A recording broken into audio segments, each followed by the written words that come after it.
ধর্মীয় মূল্যবোধের সংস্কৃতি তাকে বিকৃত এবং বিস্তৃত করতেই মঙ্গল শোভাযাত্রার প্রচলন করেছিল 1996 সাল থেকে আওয়ামী লীগ।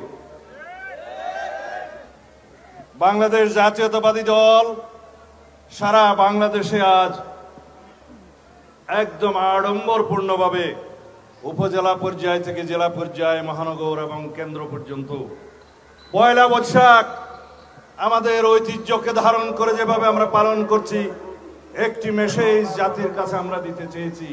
সেটা হলো, এই বাংলাদেশের আঞ্চলিক, ভৌগোলিক, প্রাকৃতিক, অর্থনৈতিক অবস্থা বিবেচনা করে যেই বাংলা সনের প্রচলন হয়েছিল, সেই বাংলা সন হিজরি সনের সাথেই মিল রেখে সম্রাট আকবরের সময় মুসলিম ঐতিহ্যে সেটা প্রচলন করা হয়েছিল।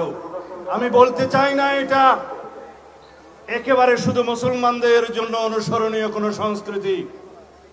আমরা যারা বাংলাদেশে জাতীয়তাবাদে বিশ্বাস করি, আমরা সবাই বাংলাদেশের ভিতরে এই ভৌগোলিক সীমারেখায় যারা আমরা বাংলাদেশী, সকল আমরা ধর্মাবলম্বী, সকল রকমের শ্রেণী, গোত্র, পেশা, ধর্ম, বর্ণ নির্বিশেষে আমরা এই বাংলাদেশের সিটিজেন হিসাবে এই সংস্কৃতিকে আমরা সার্বজনীনভাবে পালন করব।